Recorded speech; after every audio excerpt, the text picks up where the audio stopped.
So next example देखो, find MI of the section shown in figure about vertical and horizontal centroidal axis. मतलब हमें इस example में ना IXX एंड IYY कैलकुलेट करना है। ओके, तो सबसे पहले क्या करेंगे, देखो ये जो गिवन फिगर है ना, इसको हम फर्स्ट क्वाड्रेंट में प्लेस करेंगे। मतलब बॉटम एंड से हम पास करेंगे x axis and left hand and से क्या पास करेंगे, वाई एक्सिस। ठीक है, सो यहां पे ओरिजिन आएगा।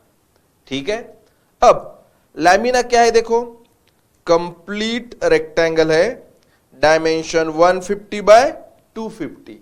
उसमें से ये स्क्वायर होल माइनस किया है, स्क्वायर होल है मतलब माइनस करना है। कितना है, देखो 50 बाय 50 है।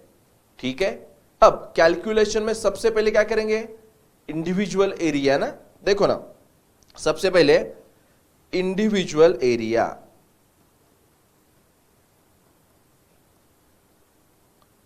इंडिविजुअल एरिया में फर्स्ट पार्ट क्या है, रेक्टेंगल, रेक्टेंगल का एरिया A1। देखो ना फर्स्ट पार्ट रेक्टेंगल और ये जो स्क्वायर होल है क्या है, सेकंड पार्ट है।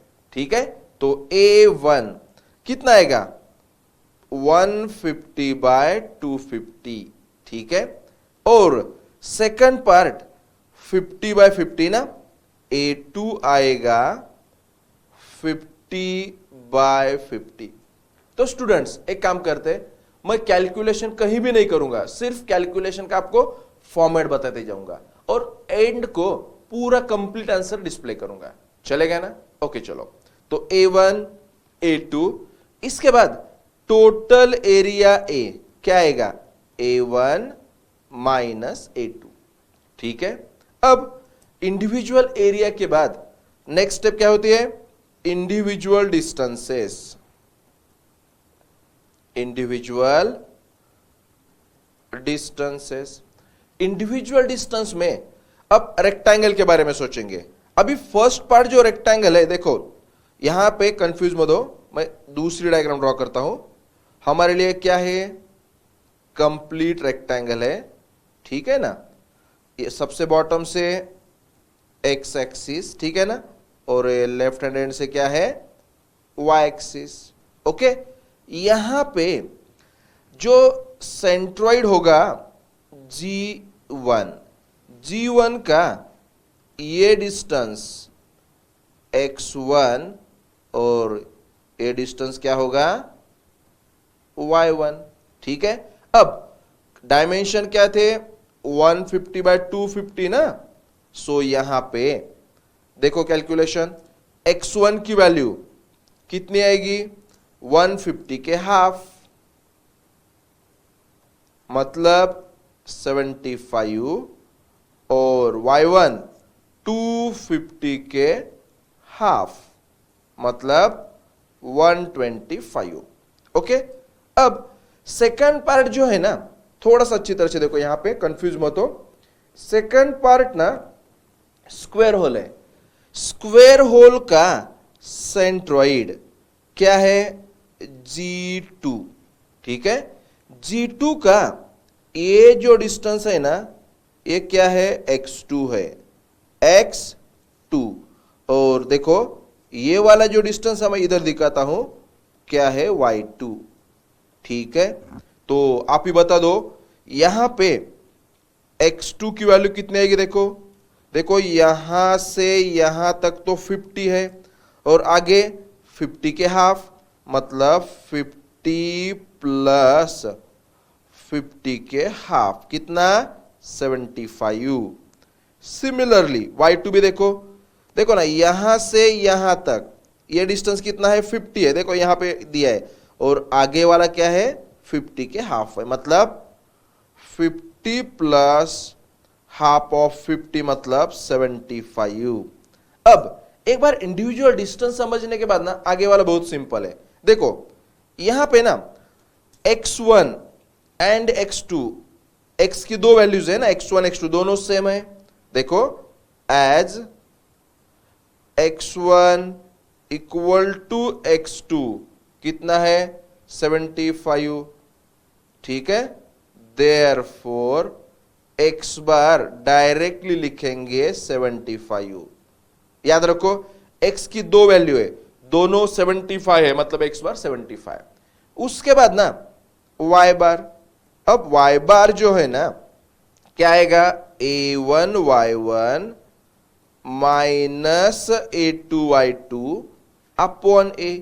वैल्यू पुटअप करो, y बार की वैल्यू 128.57 mm आने वाली है, ठीक है। यहां तक इंडिविजुअल डिस्टेंस x बार y बार खत्म हो गया। अब आगे वाला पार्ट थोड़ा सा अच्छी तरह से देखो। यहां पे एक बार रिवाइज करता हूं। फर्स्ट पार्ट रेक्टेंगल है 150/250, सेकंड पार्ट होल है 50/50, ठीक है ना। तो चलो एक्चुअल कैलकुलेशन शुरू करेंगे। तो हमें यहां पे क्या कैलकुलेट करना है, Ixx। तो देखो ना, complete Ixx equal to Ixx of the first part minus Ixx of the second part. अब यहां पे फर्स्ट पार्ट क्या है, कंप्लीट रेक्टेंगल, डायमेंशन याद है 150/250, और सेकंड पार्ट जो है क्या है, स्क्वायर होल है, ठीक है। Dimension 50/50। We are making calculation about horizontal axis, ठीक है।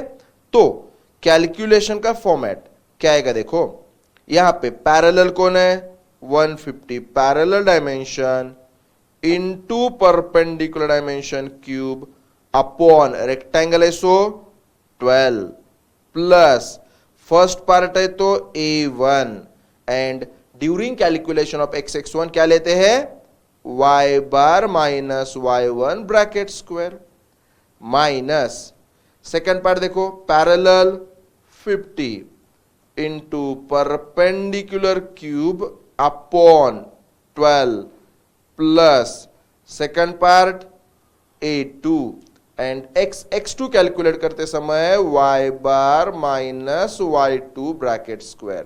तो वैल्यू पुटअप करके कैलकुलेशन कर पाएंगे आप, ठीक है। इसका कैलकुलेशन आता है final 188.094 into 10⁻⁶ moment of inertia ना mm⁻⁴, okay. Similarly second part, अब क्या करेंगे देखो, कंप्लीट Iyy। तो क्या आएगा, complete Iyy equal to Iyy of the first minus Iyy of the second. अब फर्स्ट पार्ट क्या है, रेक्टेंगल, ठीक है ना।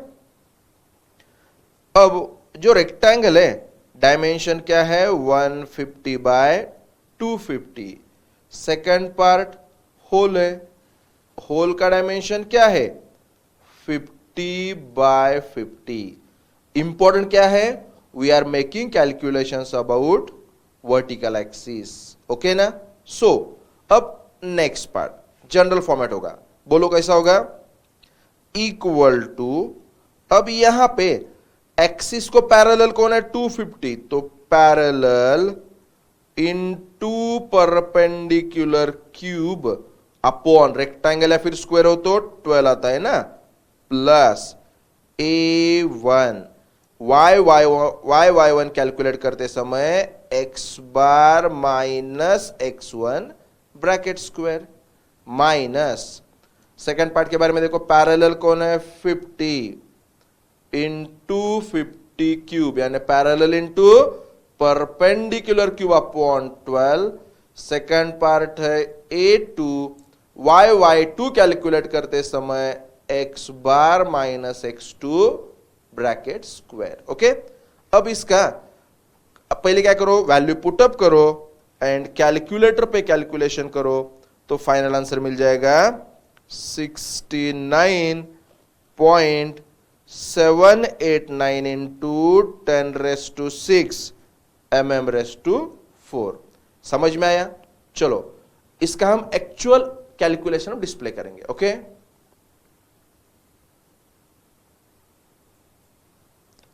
तो स्टूडेंट्स ये हमारा एक्चुअल सॉल्यूशन है। देखो सबसे पहले a1 a2 a कैलकुलेट किया है, उसके बाद x1 equal to x2 equal to x bar 75, ठीक है। y1 y2 के बाद यहां पे y बार कैलकुलेट किया है। स्टूडेंट्स एक काम करो, वीडियो पॉज करके थोड़ा थोड़ा पार्ट आप चेक करते जाओ, ठीक है। ओके, ये हमारा क्या था, फर्स्ट पार्ट। अब सेकंड पार्ट में ix(1) था ना, तो देखो सेकंड पार्ट ये है। ओके, सो इसमें हमने क्या किया है, कंप्लीट ix कैलकुलेट किया है, ठीक है, जिसका ये आंसर है। ओके, एंड यहां पे वीडियो पॉज करके आप कैलकुलेशन चेक करो, ठीक है ना। एंड लास्ट वाला पार्ट क्या था, कंप्लीट IYY। ओके, तो यहां पे चेंज क्या है, देखो स्टूडेंट्स मैंने क्या किया था, इसमें प्लस जो आगे वाला लिखा था ना, क्या लिखा था, a1 in bracket x bar minus x1 bracket square लिखा था। मगर यहां पे क्या है, x bar equal to x1 है ना, इसके लिए ये जो सेकंड पार्ट है इसका कैलकुलेशन 0 आता है, इसलिए मैंने यहां पे नहीं लिखा। अगर आपने लिखा तो भी 0 आएगा, कुछ प्रॉब्लम नहीं, आप जनरल फॉर्मेट से लिखते जाओ, अपने आप 0 आ जाएगा, कंफ्यूजन नहीं होगा, ठीक है। सिमिलरली इस पार्ट में भी सेकंड पार्ट 0 है, इसलिए नहीं लिखा, ठीक है। सो कंप्लीट IYY कितना आया है, 69.789 into 10⁶ mm⁴। Okay, video pause करके इसको पहले कंप्लीट नोटबुक में सॉल्व करो, उसके बाद वीडियो कंटिन्यू करो। Okay, so next example, find mi of the shaded area as shown in figure about horizontal axis PQ। तो क्या क्या गिवन है, देखो सबसे पहले रेक्टेंगल गिवन है, कितना, 600/400, और ये सेमी सर्कुलर पोर्शन कट किया है जिसका डायमीटर 300 है, मतलब रेडियस हाफ 150 होगी ना। तो हमें यहां पे ना इस रिमेनिंग पोर्शन का अबाउट PQ एमा फाइंड करना है। सबसे पहले क्या करेंगे, अबाउट PQ रेक्टेंगल का एमआई फाइंड करेंगे, उसमें say about PQ semi circle का एमआई माइनस कर देंगे, तो रिमेनिंग का एमआई मिल जाएगा। समझ में आ रहा है ना। चलो, और इंपॉर्टेंट, अभी मैं जो मेथड यूज करने जा रहा हूं थोड़ी सी अलग है पर शॉर्टकट मेथड है, इसकी आप प्रैक्टिस करो। ओके, चलो शुरू करते हैं। तो यहां पे सबसे पहले हम ना रेक्टेंगल को फर्स्ट पार्ट कंसीडर करेंगे, तो रेक्टेंगल का एरिया A1 कितना आएगा, देखो 600/400, ठीक है। उसके बाद इस सेमी सर्कल को ना हम A2 कंसीडर करेंगे।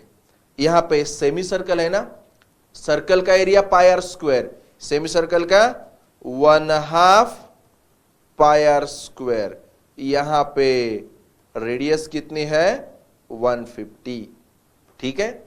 इसकी हमें बाद में जरूरत पड़ने वाली है। ओके, तो देखो अभी नेक्स्ट पार्ट इंपॉर्टेंट क्या है, देखो हमें यहां पे क्या फाइंड करना है, I about PQ।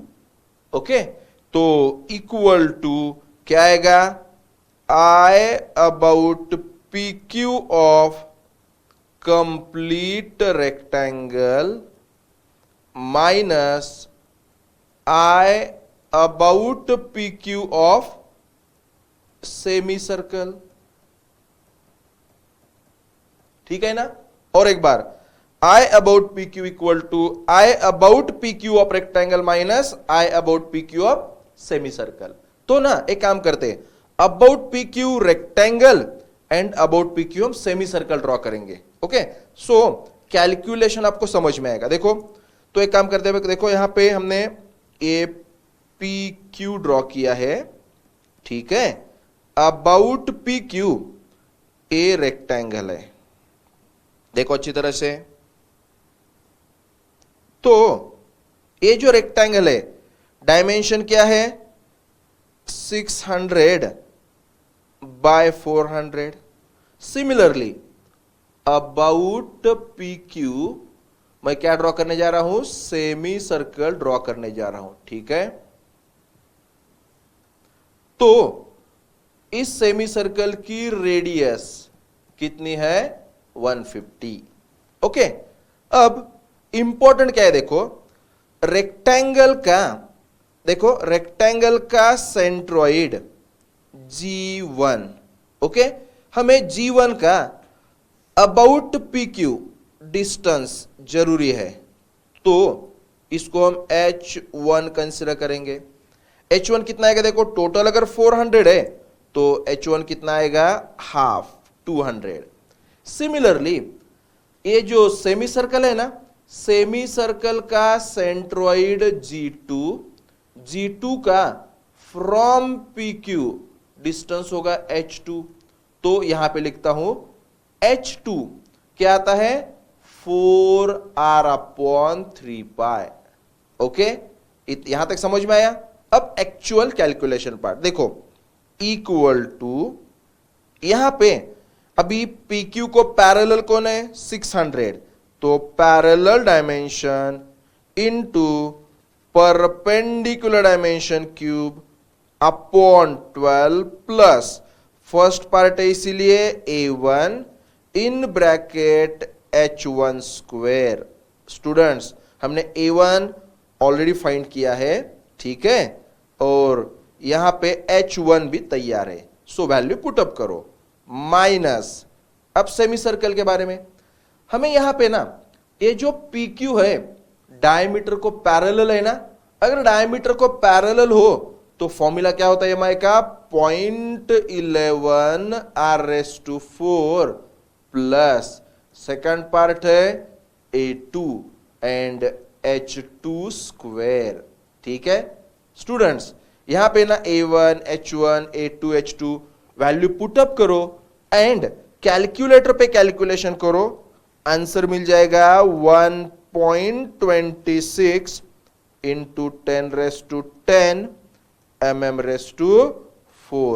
So this will be our final answer.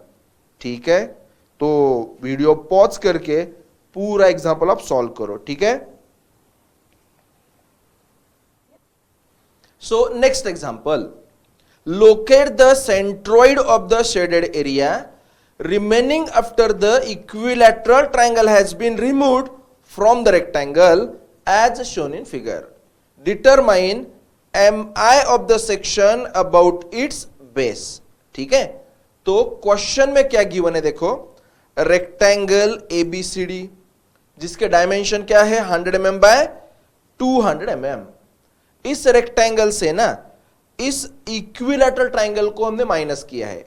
Equilateral triangle की साइड कितनी दी है कितनी 50 mm। ठीक है, और ये जो रिमेनिंग पोर्शन है ना इसका हमें अबाउट AB MI फाइंड करना है। तो क्या करेंगे देखो, सबसे पहले अबाउट AB रेक्टेंगल का MI फाइंड करेंगे, उसमें say about AB this triangle का MI माइनस कर देंगे तो रिमेनिंग का MI मिल जाएगा। ठीक है, तो चलो शुरुआत करते हैं। सबसे पहले ना हम रेक्टेंगल का एरिया फाइंड करके रखेंगे, आगे इसकी जरूरत पड़ने वाली है। तो A1 इक्वल टू, ठीक है ना, रेक्टेंगल को हमने फर्स्ट पार्ट कंसीडर किया है, तो A1 कितना आएगा 100 बाय 200।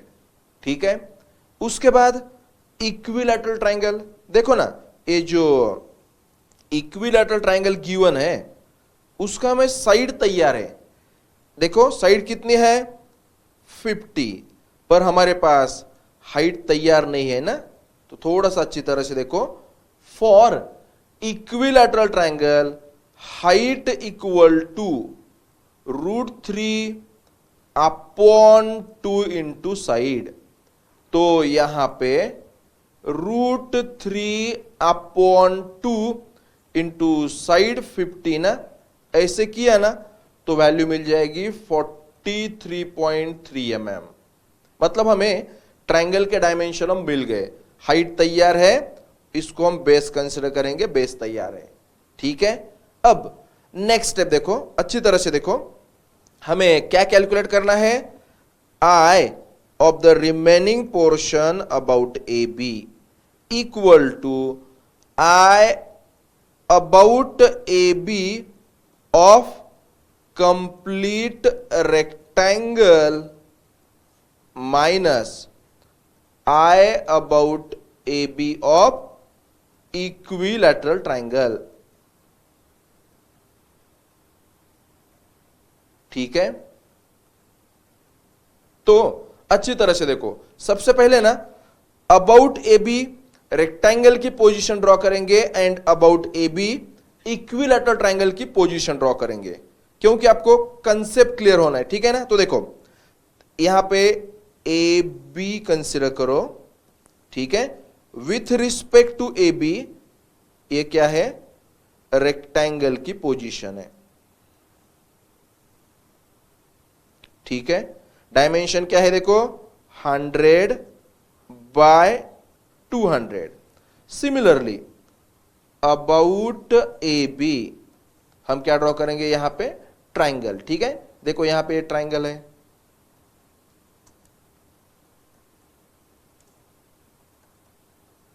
अब इस ट्राइंगल के डायमेंशन क्या क्या देखो, यहां पे साइड बी कितनी है 50 एंड हाइट तैयार है ना कितनी 43.3। उसके बाद बेस एंड ए बी ये डिस्टेंस कितना है, देखो यहां पे 40 है। ठीक है, तो हमें यहां पे ना किसकी जरूरत पड़ने वाली, देखो रेक्टेंगल का सेंट्रॉइड G1 का फ्रॉम ए बी डिस्टेंस, जिसको हम H1 कंसिडर करेंगे। H1 कितना आएगा 200 के हाफ। ठीक है, 200 के हाफ आएगा, मतलब 100। और इंपॉर्टेंट देखो ट्राइंगल के बारे में, ट्राइंगल का सेंट्रॉइड G2 जिसका फ्रॉम ए बी डिस्टेंस, ठीक है ना H2, तो H2 कितना आएगा देखो यहां से यहां तक कितना है 40, और ये जो रिमेनिंग है ना फ्रॉम बेस सेंट्रॉइड कितना होता है 1/3 of height of the triangle. इसका आप कैलकुलेशन करो, मतलब हमारे पास H1 H2 तैयार है और A1 A2 भी तैयार है। सो अब कैलकुलेशन करेंगे, अच्छी तरह से देखो, इक्वल टू, देखो यहां पे ए बी को पैरेलल 100 ना, तो parallel into perpendicular cube upon 12 plus first part है A1 H1 स्क्वायर। ठीक है, माइनस अब ट्राइंगल के बारे में देखो ना, ए बी को पैरेलल कौन है बेस, तो B into H cube upon 36 plus A2 into H2 square. ठीक है ना, एक काम करो यहां पे ना A1 तैयार है, H1 तैयार है, A2 तैयार है, H2 तैयार है, इवन B एंड H भी तैयार है ना, सब वैल्यू पुटअप करके कैलकुलेशन करो, आपको फाइनल आंसर मिल जाएगा 263.34 इंटू 10 raised to 6 mm⁴। ठीक है, तो एक काम करो यहां पे वीडियो पॉज करके कैलकुलेशन करो और ये आंसर आते क्या चेक करो। ठीक है।